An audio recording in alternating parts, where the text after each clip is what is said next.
Hola, ¿qué tal? Bienvenidos a La Voz del 21. Yo soy Isaac Vázquez y en esta oportunidad vamos a conversar con Carlos Bruce, que está acompañándonos aquí en esta ocasión. ¿Qué tal? Bienvenido al programa.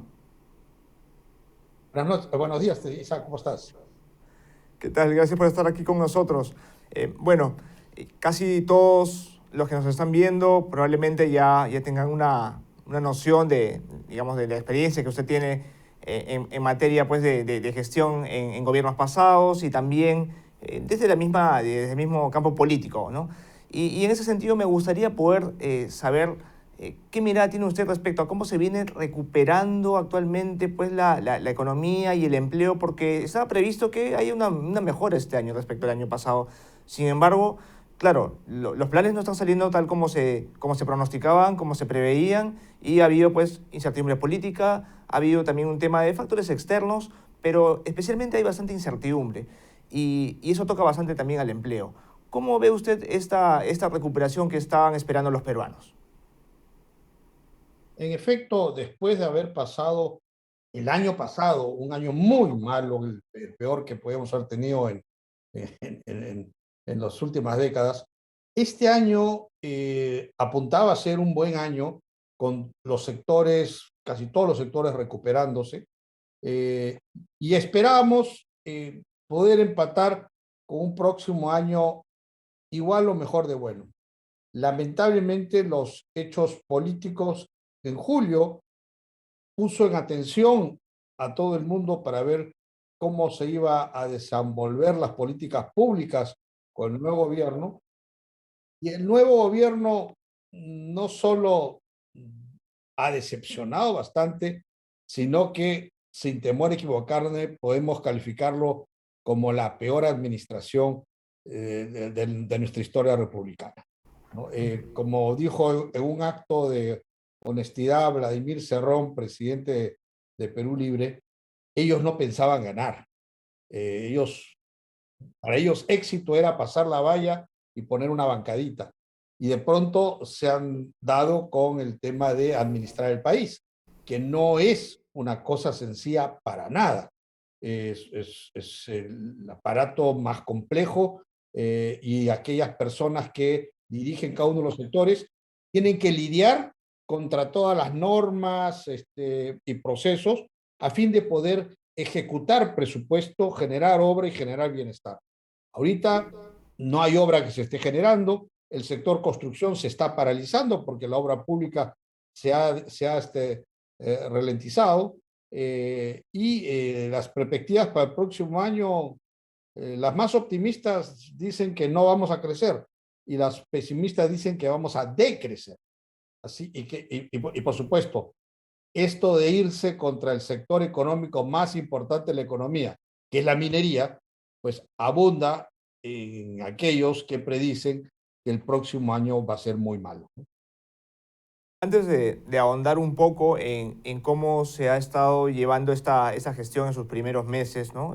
Con el actual gobierno, me gustaría poder tener una mirada suya respecto al despliegue de los programas sociales, especialmente desde el año pasado, ¿no? Desde parte del año pasado, quizás desde finales del año pasado, para no ir tan atrás, y cómo es que esto ha continuado hacia este año. ¿Por qué? Porque hemos tenido justamente una serie de ajustes en las políticas, ¿no? De asistencia hacia las poblaciones vulnerables debido a la pandemia, lo cual era totalmente previsible y que se dio el año pasado. Sin embargo, este año también ha habido críticas porque para muchos analistas se estaba incurriendo ya de forma un tanto desmesurada en recurrir a bonos o recurrir a ciertos programas que pues no necesitaban, digamos, justamente ya este impulso en sobremedida, ¿no? No sé cómo usted observa, digamos, la evolución justamente de las políticas sociales desde el gobierno, desde el Ejecutivo. Mire, en efecto, si en algo se puede caracterizar la actual administración es en su falta de creatividad. Cuando ellos hablan de apoyar a las poblaciones vulnerables, la única palabra que se les viene a la cabeza es bono, ¿no?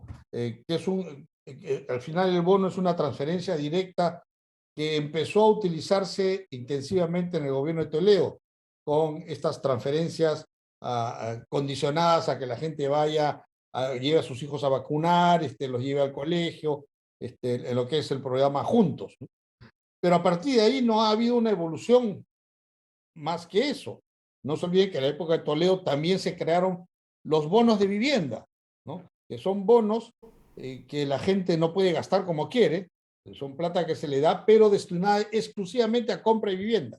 Y por lo tanto, este bono, a diferencia de los otros bonos, este sí genera actividad económica porque genera construcción y le deja a las familias vulnerables un bien tangible que ellos van a utilizar y que mejora la calidad de vida de las familias, que es la casa propia, ¿no? Inclusive este bono, si bien genera gasto en el día uno, pero posteriormente ese gasto se recupera porque este bono genera tal cantidad de actividad económica que el monto invertido en el bono regresa con creces a través de impuesto a la renta, IGB, impuesto predial, etc. Eso fue una forma más elaborada de concebir un bono. Pero el gobierno actual solamente se le ocurre tirar la plata, ¿no? Darle plata a la gente para que con eso esté tranquila. Es verdad que hay gente que necesita esa ayuda, pero vamos, podríamos esforzarnos un poquito más y ver de qué manera podemos hacer algo un poco más creativo, sostenible y que sobre todo no dependa tanto del tema de la caja fiscal.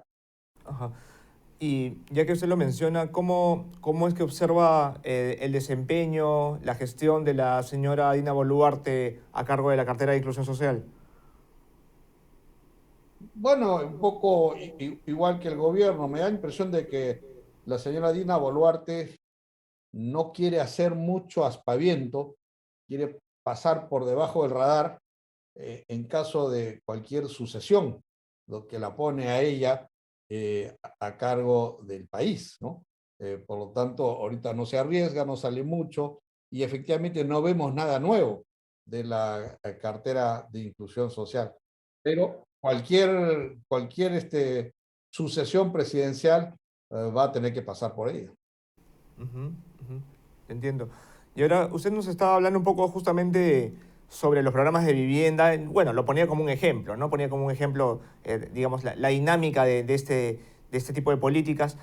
Y en ese sentido, ¿cómo es que usted evalúa que se está desarrollando en estos meses todo lo que es el programa de Mi Vivienda, Techo Propio? Porque siempre han sido programas que han generado expectativa entre los peruanos porque es razonable que en un país con tanta informalidad pues haya familias que quieran tener acceso a una vivienda formal. Y de cierta forma, la idea de estos programas era poder contribuir a que más peruanos tengan una vivienda social. Pero en el marco de la crisis, ¿cómo considera usted que se está dando el despliegue de estas políticas? El sector vivienda en general es uno de los que más sufre cuando hay incertidumbre, inestabilidad macroeconómica. Por una sencilla razón, que un proyecto de vivienda entre que se concibe y se termina de vender, pasan 2 a 3 años. En el día uno se hace una operación para comprar una pedazo de tierra, se hace un proyecto sobre él, se sacan las licencias, se consigue un crédito o un financiamiento para empezar a construir, se empieza a construir y al final se empieza a vender también y al final termina vendiéndose. Todo ese proceso son 2 o 3 años. Entonces, ¿qué pasa si es que no sabemos o no tenemos idea cuánto estará el dólar dentro de 3 años?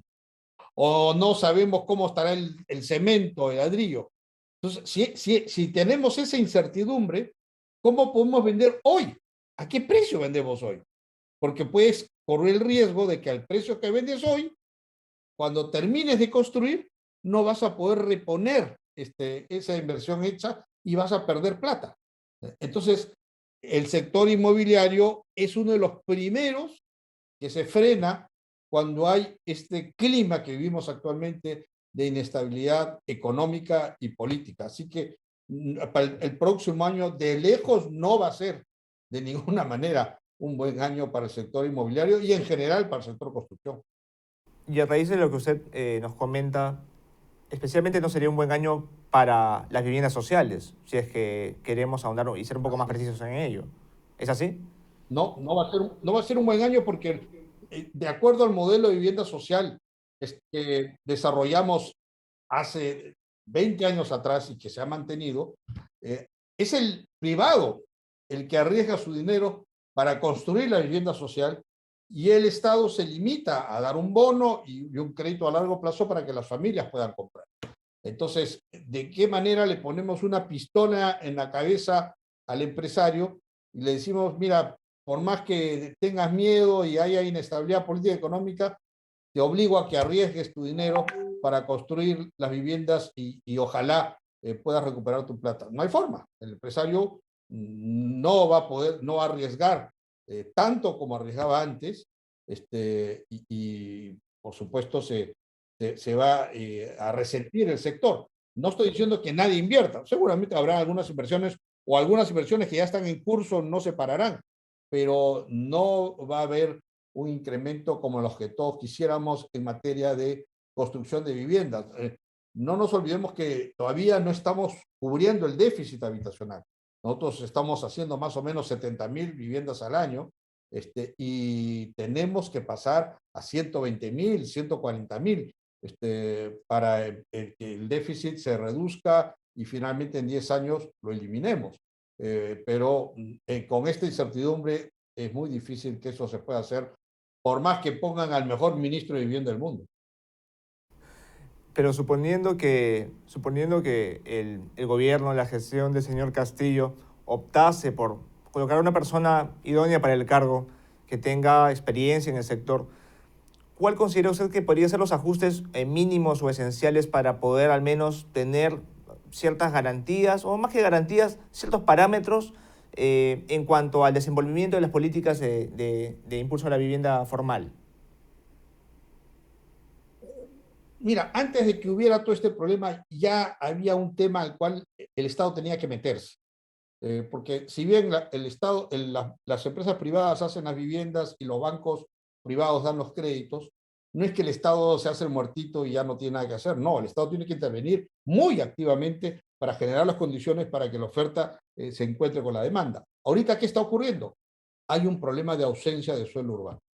Entonces, lo que el Estado tiene que hacerse es meterse de una manera proactiva a generar ese suelo urbano, es decir, a generar terrenos grandes con servicios públicos, agua, desagüe, luz, para que el privado pueda ahí construir las viviendas que el país necesita y que las familias no se vean obligadas a solucionar su problema en la vivienda a través de la invasión y la autoconstrucción, que es un sistema perverso, porque la invasión arriesgan su integridad y sus vidas, y la autoconstrucción los lleva a demorarse 10 años en obtener su título de propiedad, otros 10 años en tener agua y desagüe, y 20 años para poder tener una vivienda digna, o algo que pueda llamarse una vivienda.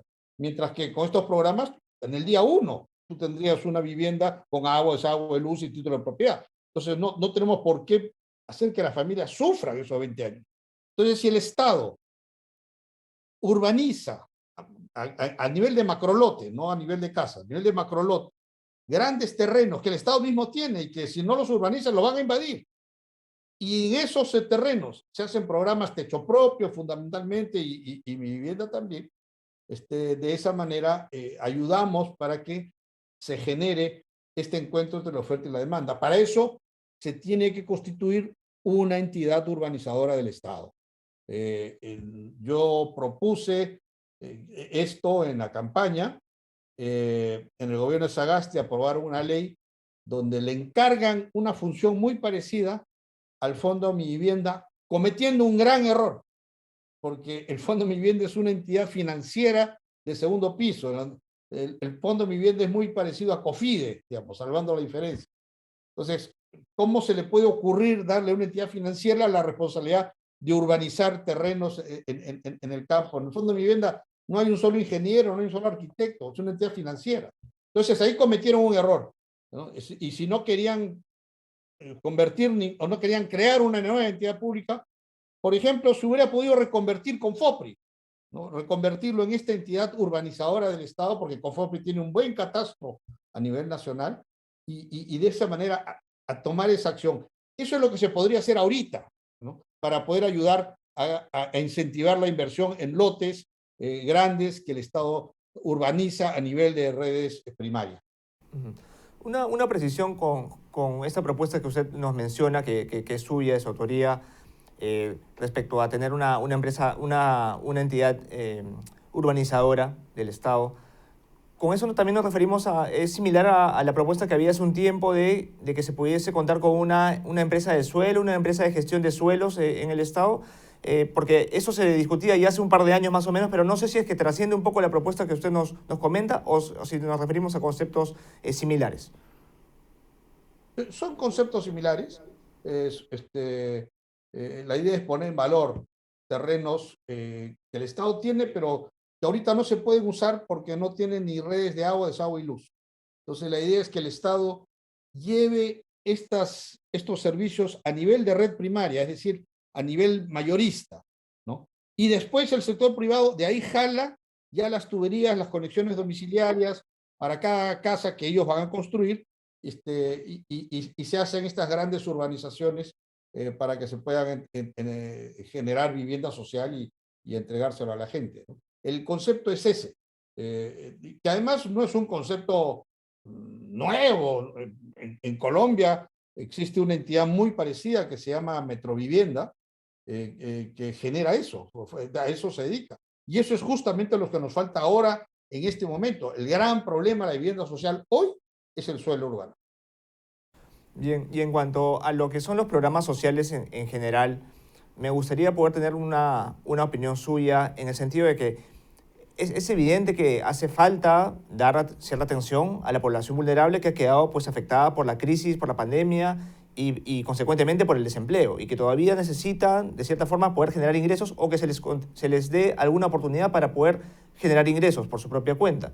Ahora, dicho esto, por el otro lado se tienen las políticas que se pueden desplegar desde el Ejecutivo, pero que también pueden ser vulnerables de estar afectas pues, a medidas populistas, de ser intervenidas con fines políticos, para poder tener cierto, digamos, cierta aprobación o contentar a la población, lo cual es algo que podría observarse en muchas partes del mundo por parte de diversos tipos de gobiernos. Pero en ese sentido, ¿cuál sería el balance ideal o en todo caso, cuál debería ser la directriz o los parámetros a tener en cuenta para no caer en el populismo y tampoco sin tener que desatender del todo a esta población que pues necesita de cierta forma todavía una mano para poder salir de la crisis que ha venido afectando al país debido a la pandemia? Yo creo que el tema pasa por hacer programas de ayuda social sostenibles y transparentes, es decir, que no sean manipulables por el gobierno de turno. Pongo ejemplo de nuevo vivienda. Si usted quiere que le den un bono para un departamento en mi vivienda, usted no tiene que ir a ninguna entidad del Estado. Usted postula al banco de su preferencia para el crédito a mi vivienda y una vez que le aprueban el crédito, ahí está el bono. Entonces no tienes que acercarte a una entidad del Estado ni deberle el favor a nadie. Eso se llama tener programas de ayuda social transparentes, y que no sean manipulables por nadie dentro del Estado. Algo parecido podría hacerse con compras estatales para pequeñas y microempresas, ¿no? Donde el Estado da a conocer sus necesidades, no sé, de uniformes, muebles, artículos para los colegios, ¿no? Y hacen estas compras, pero dirigidas a pequeñas y microempresas. De esa manera se genera trabajo, y además, y no es plata botada, porque esas cosas que se compran se van a necesitar, y damos trabajo a quienes más lo necesitan.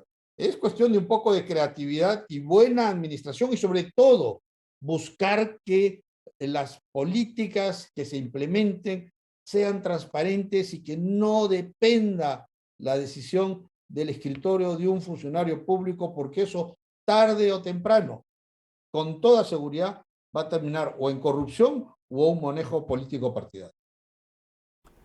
Bien, le agradezco por estas precisiones. Y ahora yendo un poco más al campo político, me gustaría que podamos abordar la situación en la cual se encuentra el señor expresidente Pedro Pablo Kuczynski, que actualmente, bueno, está en prisión y podría tener, digamos, podría seguir todavía en prisión sin tener una acusación. ¿Por qué cree usted que se da esta situación? ¿Por qué cree que se encuentra inmerso en esta situación?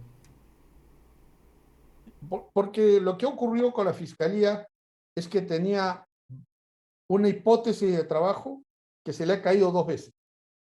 Ellos empezaron pensando que el contrato que había firmado la empresa de Pedro Pablo Kuczynski con Odebrecht, Westfield con Odebrecht, sobre una asesoría financiera, era un contrato ficticio, era un contrato de mentira, y le habían pagado una coima justificando con ese contrato que nunca se ejecutó. Se demostró que ese contrato sí se había ejecutado, que sí se había dado un servicio.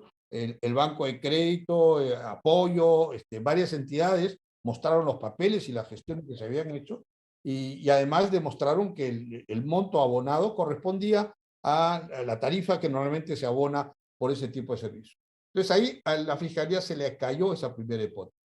Entonces construyeron una segunda hipótesis. Dice, ok, ya, sí se hizo un trabajo de Westfield, pero el pago se hizo de la caja 2 y por lo tanto eso es lavado de activos. Bueno, ahí se demostró, Odebrecht demostró que no, que el pago había sido hecho de su caja normal, de la que usa para manejar sus operaciones y que no tenía nada que ver con la caja 2. Entonces se les volvió a caer la hipótesis. Luego han construido una tercera hipótesis. Dicen, ya, ok, sí hubo un trabajo hecho, sí se pagó a través de la caja 1, pero Pablo Kuczynski fue el instrumento de Toledo para que Odebrecht gane la obra y para eso sacó una serie de normas para ese objetivo y de esa manera Toledo se llevó la plata y Kuczynski fue una especie de cómplice, digamos, en esta operación. Bueno, eso no lo pueden probar. Entonces no pueden sustentar una acusación y por lo tanto no pueden todavía ir al Poder Judicial. Por eso es que han pasado 4 años de investigación, 3 años de que el expresidente está detenido domiciliariamente y no pueden formular una acusación. Aquí nadie está pidiendo, señores Fiscalía, paren la investigación, ya dejen. No, no, no. Que continúe la investigación el tiempo que ellos deseen. Pero no puedes tener una persona detenida, una persona de 83 años, detenida sin poder salir de su casa, solo porque tú no encuentras pruebas en contra de él. Eso no está bien, eso es algo propio de un país africano, no de una democracia que se respete o que pretenda serlo. Entonces, allí se equivoca y además la Fiscalía también acusa al expresidente de liderar una organización criminal. ¿Saben quiénes integran esta organización criminal? La preside él, su secretaria y su chofer. Esa es la organización criminal. ¿Quién puede creer que eso es una organización criminal? En lo absoluto. Entonces, yo creo que aquí debemos poner cierta coherencia. Se trata de una persona de la tercera edad, de alguien que por voto popular fue presidente de la República, que no en ningún momento ha pretendido huir del país y ha colaborado siempre con la Fiscalía. Por lo tanto, levantarle la detención domiciliaria es lo mínimo que se debe hacer y que continúen las investigaciones, por supuesto. Y si le encuentran algún delito y se lo pueden probar, pues que se le castigará en ese momento. Pero no se puede castigar a la gente desde que hay una sospecha y después cuando salga libre y salga inocente, decir, oye, disculpe, lo tuve 3 años preso, le quité todas sus propiedades, pero bueno, mil disculpas, me equivoqué. Así no funciona la justicia en una democracia. Y ahora, por otro lado, hablando ya sobre Perú Libre, el señor Cerrón se refirió a un eventual cambio en el gabinete, ¿no? Un eventual cambio de ministros. ¿Usted qué considera, cree que de pronto el señor Cerrón puede estar teniendo nuevamente más conocimiento sobre el próximo accionar del Ejecutivo? ¿Cree que puede estar recuperando terreno en ese sentido o cómo lo ve usted? Se fue tu voz unos segundos y no Sí. logré comprender la pregunta. Sí, le comentaba que hace unos días el señor Cerrón dijo que, bueno, dejó entrever, mejor dicho, que podría haber un cambio en el gabinete, ¿no? Que podría haber un cambio de ministros. ¿Usted considera que el señor Cerrón podría estar teniendo nuevamente conocimiento sobre las próximas movidas en el Ejecutivo? ¿Cree que puede estar ganando terreno en ese sentido? Si ese fuera el caso, el presidente Castillo cada vez estaría ganando más razones para ser vacado, ¿no? Eh, a mí me da la impresión de que el presidente Castillo tiene que haber entendido que el camino por el que está yendo lo lleva indefectiblemente a dejar el cargo de presidente de la República. Si continúa con esto de la Asamblea Constituyente, si continúa con esto de estar aliado con grupos cuyo líder ha sido sentenciado por corrupción y cuyos integrantes están todos fugados, perseguidos por la justicia, no va a llegar lejos, ¿no? Eh, Parecería que este gesto de reunirse con periodistas, debiéramos por lo menos todos interpretarlo de buena fe como un acto de contrición y de promesa de que va a cambiar. Si sigue haciéndole caso a Cerrón, es más de lo mismo y ya sabemos en qué va a terminar eso.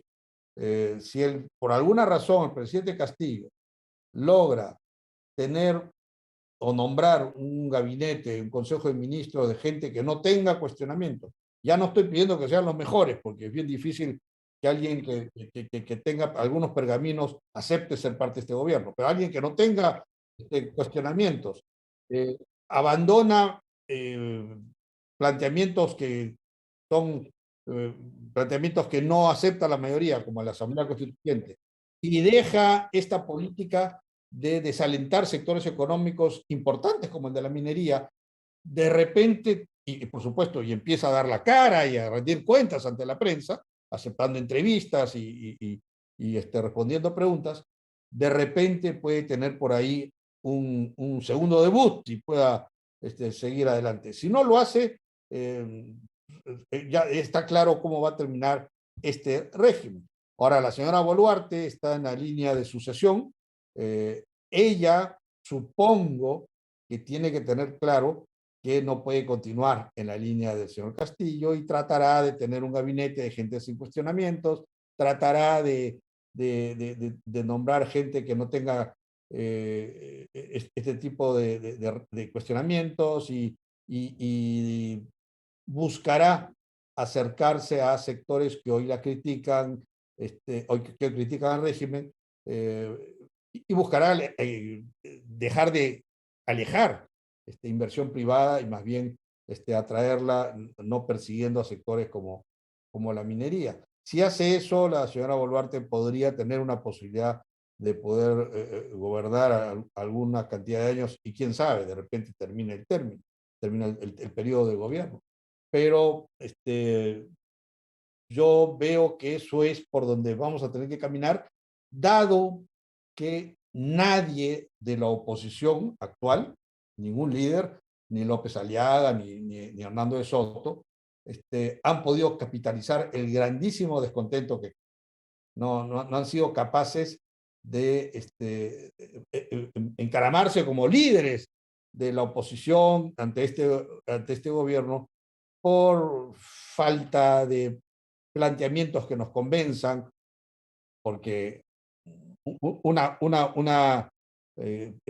discurso en la plaza pública diciendo muerte a los comunistas, eso no es suficiente, ¿no? Eso es más bien una típica derecha bruta y achorada. La gente nos interesa efectivamente un cambio, pero quiero saber un cambio para qué. ¿Qué vas a ofrecer? Y no se olviden que las protestas siempre las dirigen, son determinantes la participación de los jóvenes. Lo fueron en la Marcha de los Cuatro Suyos con Toledo, lo fueron contra el régimen de Merino. Y el joven, ¿qué le interesa? Al joven le interesa efectivamente un cambio, pero también quiere saber, por ejemplo, qué va a pasar con el cambio climático, vamos o no a proteger a los animales, qué hay sobre el tema de los derechos de las mujeres, el tema de género. Son cosas que le interesan a los millennials, ¿no? Y entonces, pero ningún líder de derecha ha logrado conquistar, digamos, el sentimiento de gente que está descontenta y por eso es que ahorita, en realidad, no tenemos un líder claro por el lado de la derecha, ni la derecha liberal ni la derecha conservadora. Por último, hablando sobre las acciones que ha estado tomando el señor Castillo, mejor dicho, las reacciones que ha estado teniendo ¿Considera usted que uno de los quizás mayores problemas que le puede jugar realmente una mala pasada al presidente de la República es continuar con esta serie de contradicciones que se han venido observando últimamente, como por ejemplo, de pronto, el hecho de decir pues, que va a empezar a dar entrevistas a partir del próximo año a los medios, pero a la vez también por otro lado decir esto poco después nada más de que se haya negado pues, a permitir el acceso a la Fiscalía para ver el caso Petroperú, cuando prácticamente se supone que si es que no hubiese tenido nada que ocultar, pues no habría tenido por qué evitar el ingreso a la Fiscalía, ¿no? O sea, bajo un razonamiento bastante básico, claro está, pero en ese sentido, de por sí ya se encuentran ciertas contradicciones que no son las primeras, dicho sea de paso, ¿no? También ha habido en su momento situaciones similares en cuanto a la inversión privada y otros casos más que se pueden poner como ejemplo, pero ese tipo de contradicciones, y en este caso ya llegando a un tema que está vinculado a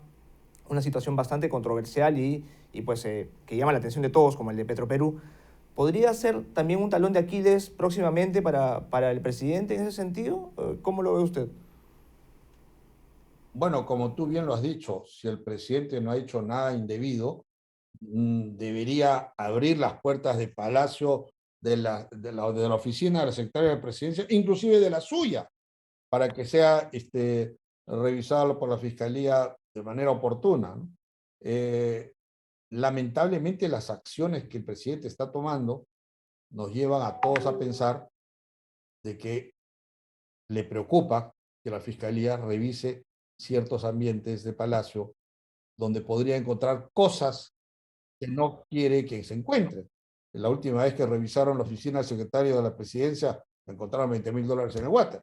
Entonces, si el presidente tiene cargo de conciencia por cosas que ha cometido, bueno, eso es otra historia. Ahí sí, el final es uno y no lo podemos perdonar. Pero si lo que ha habido aquí es un error de gestos, entonces el presidente tiene que dar el ejemplo ante la ciudadanía y tener esos gestos de apertura y que permita una investigación a cabalidad. De lo contrario, todos tenemos el derecho a sospechar que no tenemos un presidente honesto, que tenemos un presidente corrupto, y si ese es el caso, la vacancia es la única salida. Solamente para redondear la idea y que quede un poco más claro, entonces, si es que esto hubiese sido un error, por así decirlo, de parte del presidente, sea porque fue mal asesorado, porque no se tenía conocimiento sobre cómo responder ante este pedido de la Fiscalía, lo que debería hacer sería entonces abrir las puertas y transparentar, digamos, el accionar que hayan tenido y en realidad dejar que la Fiscalía haga su trabajo, eso es lo que le estoy entendiendo, para poder enmendar un poco la imagen que acaba de proyectar. ¿Vamos por ese camino? Así es. Si él no tiene ningún cargo de conciencia, esa debería ser su actitud. Así como salió a decir, sin que se lo pida a nadie, voy a abrir mi secreto bancario, que todos sabemos que una persona corrupta no guarda la plata en su cuenta. Pero de todas maneras, si él dice, voy a abrir mi secreto bancario porque no tengo nada que esconder, pues entonces que abra los ambientes de Palacio que la Fiscalía quiere revisar, ya que no tiene nada que esconder, ¿no? Pero si él tiene un gesto por un lado, pero por otro lado no permite que ciertos ambientes de Palacio sean revisados, entonces tenemos todos el legítimo derecho de pensar que él es un corrupto. Bien, le agradecemos por haber estado aquí con nosotros en esta oportunidad, señor Bruce. Gracias. Muchas gracias. Bien, esto ha sido todo por esta ocasión. Esperamos poder estar con ustedes próximamente. Síganos en nuestras redes sociales, en Twitter, Facebook, Instagram y YouTube. Y ya será hasta una próxima oportunidad. Hasta luego.